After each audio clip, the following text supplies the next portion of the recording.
ان الحمد للہ الصلاۃ والسلام علی رسول اللہ بعد۔ محترم حضرات، پچھلے ویڈیو میں نے بخاری شریف سے چند احادیث کو ذکر کیا تھا، جس میں ڈاکٹروں، انجینئروں، پروفیسروں اور ایڈوکیٹوں کو چیلنج کیا تھا کہ بخاری شریف میں کوئی ایسی روایت نہیں ہے جو تراویح کے باب میں صریح ہو تعداد رکعات کے ساتھ۔ ان کو میں نے مہلت دیا تھا کہ قیامت کی صبح تک تم کو مہلت ہے، کوئی ایک ضعیف سے ضعیف روایت بھی ایسی بتا دے جو تراویح کے باب میں صریح ہو، جو تعداد کو متعین کرے۔ آج کے ویڈیو میں بخاری شریف جلد نمبر 1 کا صفحہ نمبر 269، جس میں امام بخاری نے باب باندھا ہے فضل من قام رمضان۔ اس باب میں امام بخاری نے 5 حدیثوں کو لے کر آئے۔ پہلی 3 حدیثوں میں اس کی فضیلت بتائی گئی، جو ایمان یقین کے ساتھ اس میں عبادت کرے گا تو غفر لہ ما تقدم من ذنبک، اس کے تمام اگلے پچھلے گناہ معاف ہو جائیں گے۔ چوتھی حدیث امام بخاری لے کر عروہ سے، حضرت عروہ راوی ہیں، عائشہ رضی اللہ تعالیٰ عنہ کی حدیث ہیں، فرماتی ہیں کہ ایک دفعہ وسط شب میں نبی کریم صلی اللہ علیہ وسلم بعد تشریف لے گئے اور مسجد میں نماز ادا کی۔ کچھ صحابہ نے آپ کی اقتداء کی، صبح اس کا چرچا ہوا، دوسرے دن اور کچھ صحابہ مزید جمع ہوئے، آپ نے دوسرے دن بھی نماز پڑھی، صحابہ نے اقتداء کی، پھر صبح چرچا ہوا تو تیسرے دن اور لوگ زیادہ جمع ہوئے، نبی نے تیسرے دن بھی نماز پڑھی، صحابہ نے اقتداء کی، صبح پھر چرچا ہوا تو چوتھے دن لوگ زیادہ بڑھ گئے کہ مسجد تنگ ہو گئی، تو چوتھے دن نبی کریم صلی اللہ علیہ وسلم مسجد میں تشریف نہیں لائے، یہاں تک کہ فجر کا وقت ہو گیا۔ فجر میں آئے، فجر پڑھائے اور پھر صحابہ کرام کی طرف متوجہ ہو کر تشہد کے بعد فرمایا کہ تمہارے آنے سے میں بے خبر نہیں تھا، لیکن مجھے یہ خوف تھا کہ نماز تم پر فرض نہ ہو جائے۔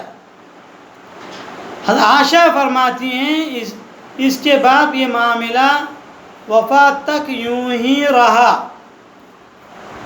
عائشہ کا یہ کہنا کہ یہ معاملہ وفات تک یوں ہی رہا، اس بات کی دلیل ہے کہ یہ حدیث ہجرت کے بعد مدینہ منورہ میں حیات مبارکہ کے آخری ایام میں پیش آئی، اور اس کے راوی حضرت عروہ۔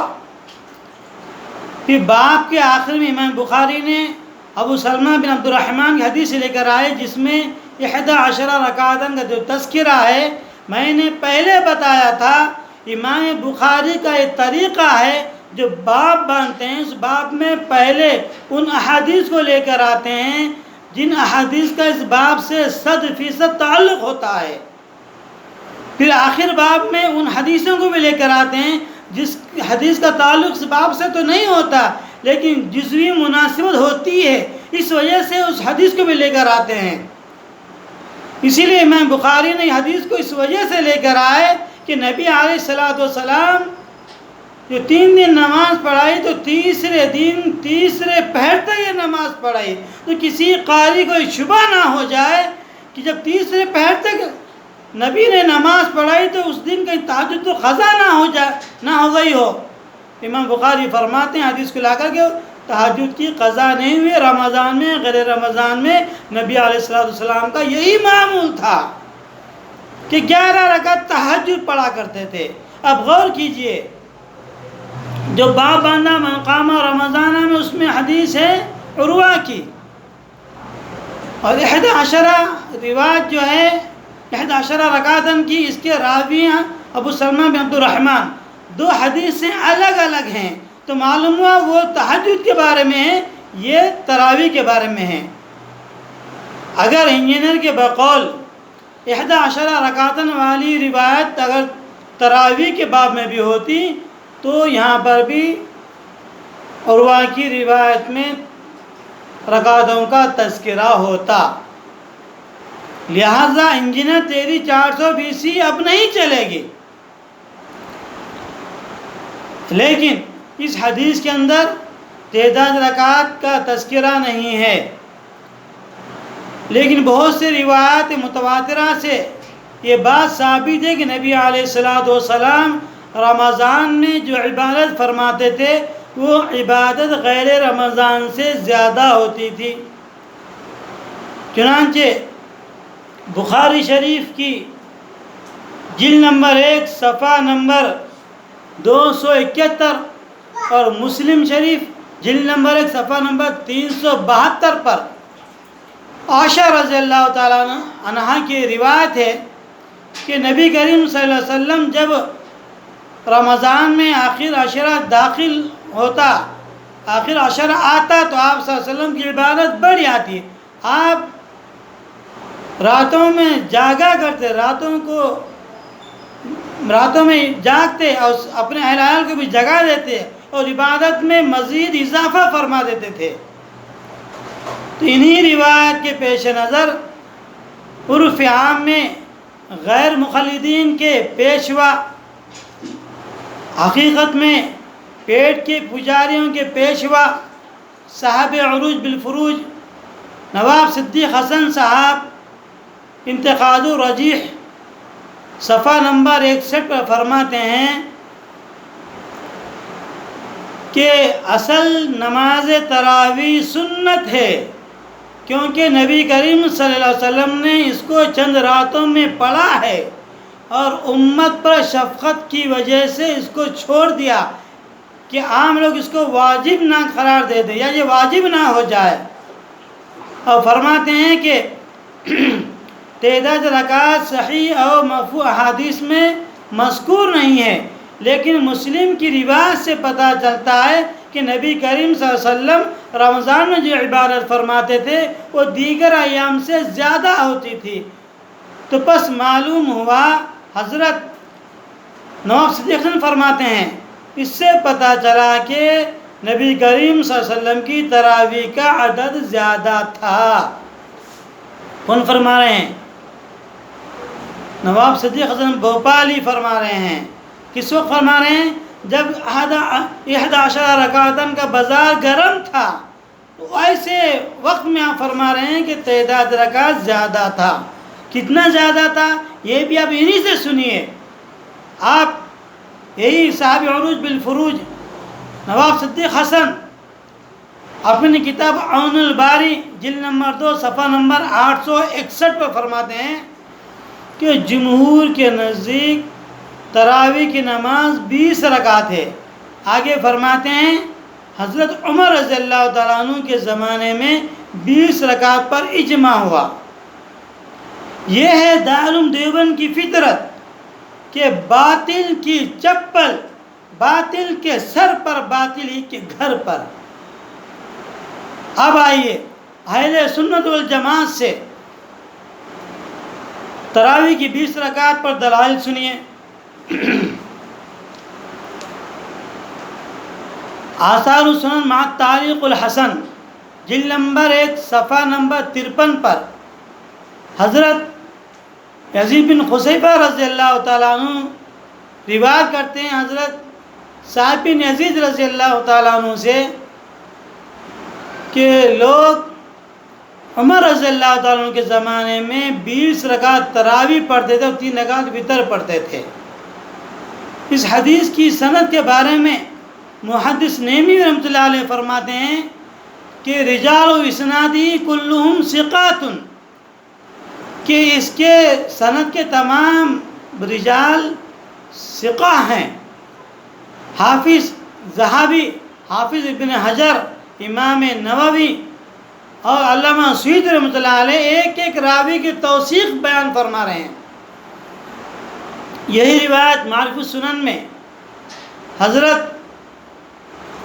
یزید بن خصیفہ کا دوسرے شاگرد محمد بن جعفر سے روایت ہے، الفاظ متفق ہے۔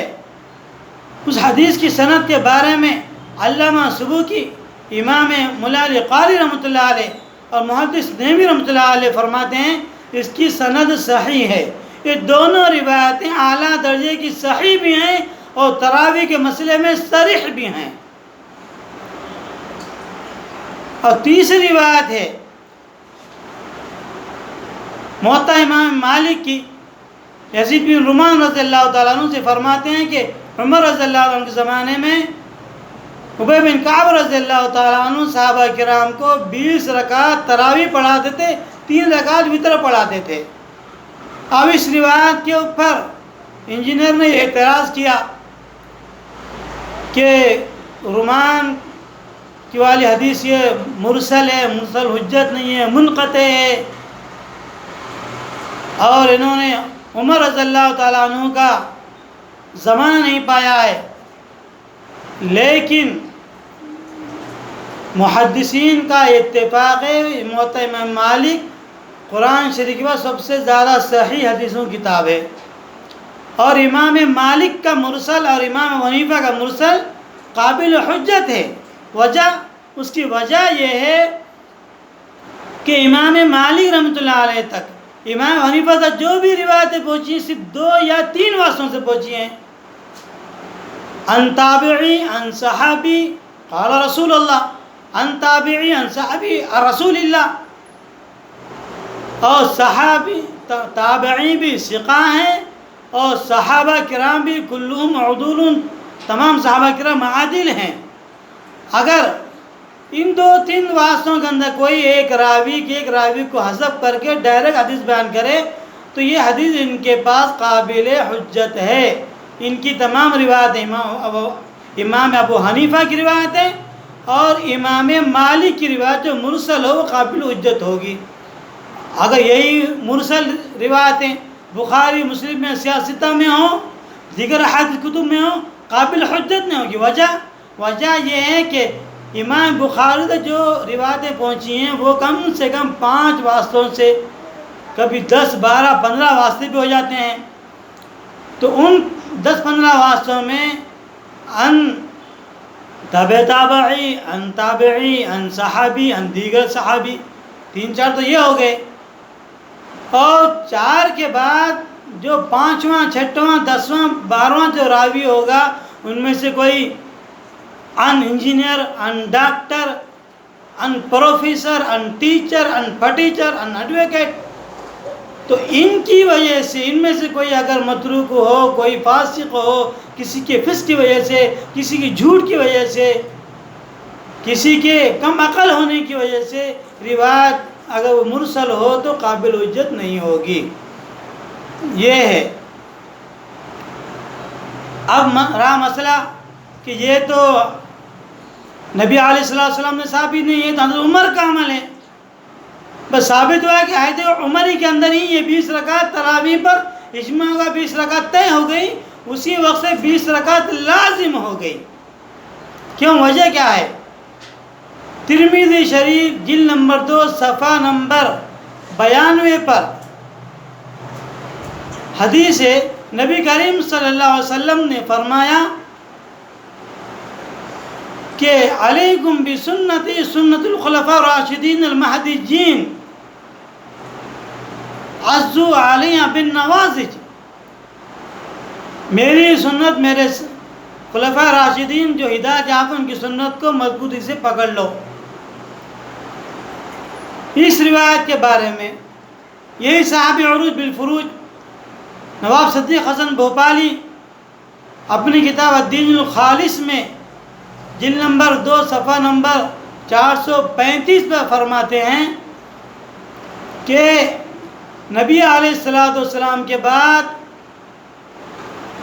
ان امور میں جو خلفاء راشدین نے طے کیے ہیں ان کی اتباع اور اقتداء ہم صرف اس وجہ سے کرتے ہیں کہ نبی علیہ السلام ہی کا حکم ہے کہ خلفاء راشدین کی سنت کی اتباع کی جائے۔ اب نواب صدیق حسن تو یہ فرما رہے ہیں کہ خلفاء راشدین خصوصاً حضرت عمر رضی اللہ تعالیٰ عنہ کی سنت پر عمل کیا جائے، اور جب میں عمر رضی اللہ تعالیٰ عنہ کے بارے میں اللہ رب العالمین سے پوچھتا ہوں، یا اللہ آپ بتائیے کہ عمر کے بارے میں آپ کی کیا رائے ہے، اللہ تعالیٰ فرماتے ہیں عمر میرا مخلص بندہ ہی نہیں، مومن بندہ ہی نہیں، بلکہ میرا ایسا محبوب بندہ ہے جو چیز عمر فرش پر سوچتا ہے وہی سوچ میں عرش پر اللہ میرا کلام بنا کر نازل کرتا ہوں۔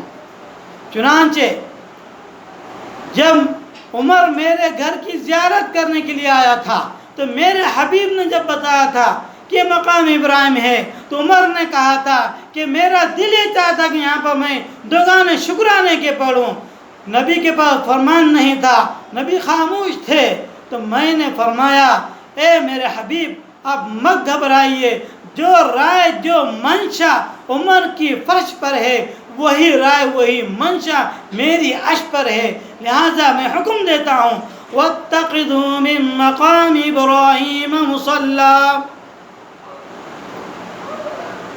اس کا واقعہ یاد کیجئے، نبی علیہ السلام سب سے پوچھ رہے ہیں، عمر سے پوچھا کہ عمر تو بتا میرے عائشہ کے بارے میں تیری کیا رائے؟ آپ نے فرمایا کہ یا رسول اللہ کیا عائشہ کا نکاح میں نے پڑھایا؟ فرمایا نہیں، اللہ نے پڑھایا۔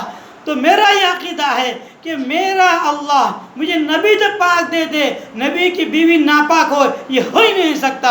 الخبیثات للخبیثین والخبیثون للخبیثات الطیبات للطیبین والطیبون للطیبات۔ عائشہ کا دامن پاک ہے، سبحانک ھذا بہتان عظیم۔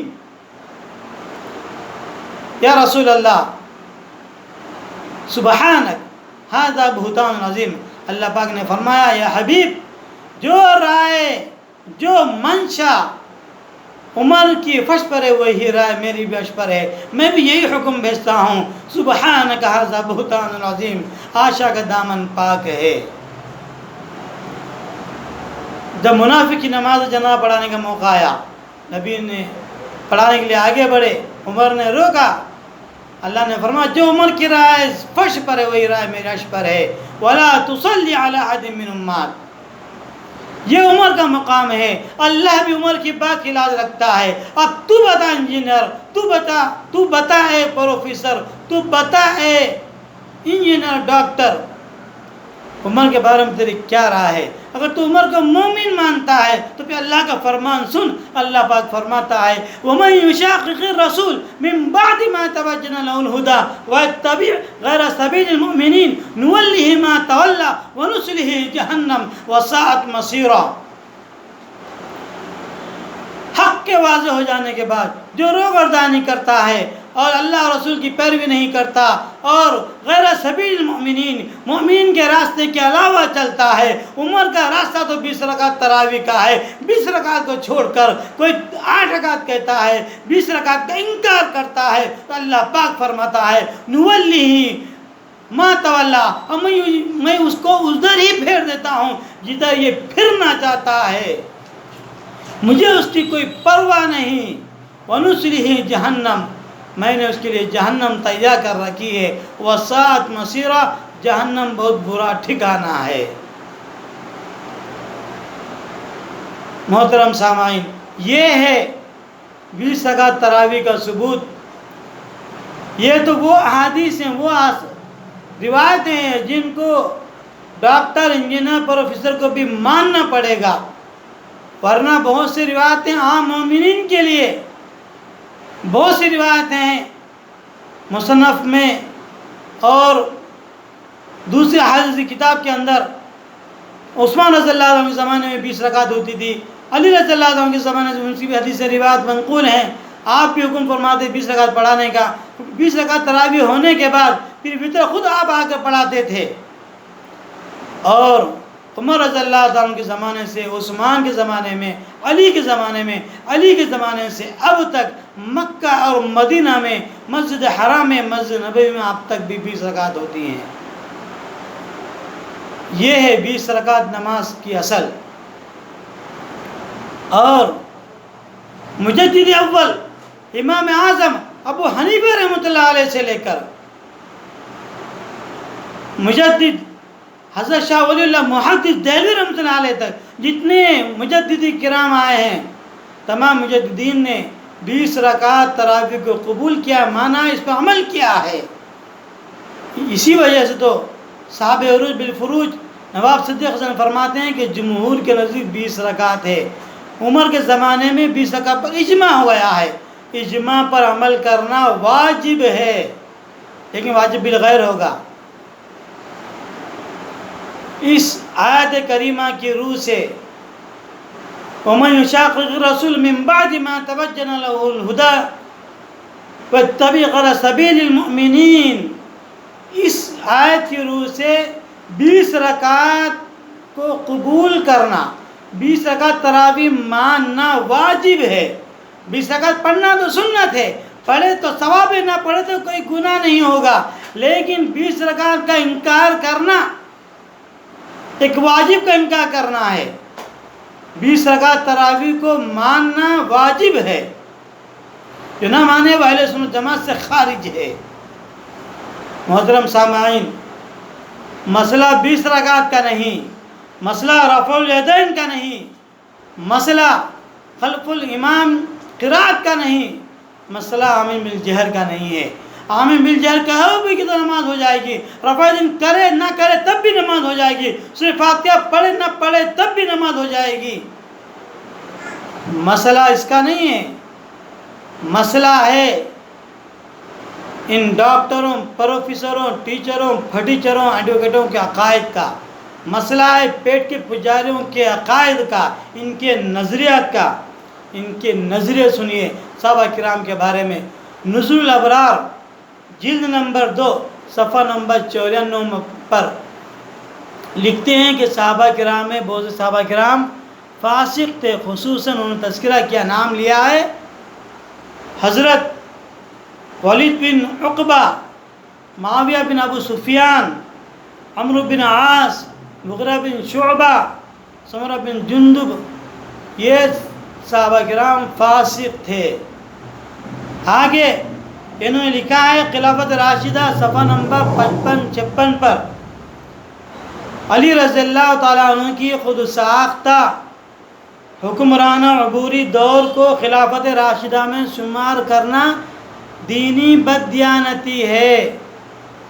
آگے ان کی اور کتاب صدیق کائنات صفحہ نمبر 228، اس میں لکھتے ہیں علی رضی اللہ تعالیٰ عنہ دنیائے سبائیت کے منتخب خلیفہ تھے. ان کا 4-5 سالہ خود ساختہ دور خلافت امت مسلمہ پر عذاب خداوندی تھا. حضرت حسنین کے بارے میں فرماتے ہیں حضرت حسنین کو صحابہ کرام کی فہرست میں داخل کرنا یہ سبائیت کی ترجمانی ہے. یعنی حضرت حسن حسن کو یہ لوگ صحابی نہیں مانتے. آگے حسن رضی اللہ تعالیٰ کے بارے میں ہمارا یہ عقیدہ ہے، ہمارا ایمان، آپ کو زہر دیا گیا، آپ شہید ہوئے. لیکن ان کی کتاب ہے کہ سجن حسن ابن علی صفحہ نمبر 23 پر لکھتے ہیں حسن رضی اللہ تعالیٰ عنہ کثرت جماع کی وجہ سے، شوگر کی وجہ سے اور طب محرقہ کی وجہ سے مر گئے. کون کہتا ہے کہ وہ شہید؟ کس نے شہید کیا ہے؟ یہ ان کے نظریے ہیں، یہ ان کے عقائد ہیں. ان کی تاریخ بھی بڑی عجیب ہے. انشاءاللہ پھر کبھی ان کی تاریخ میں آپ کو بتاؤں گا، آپ کو پتہ چلے گا کہ کس علاقے کے خمیر ہیں.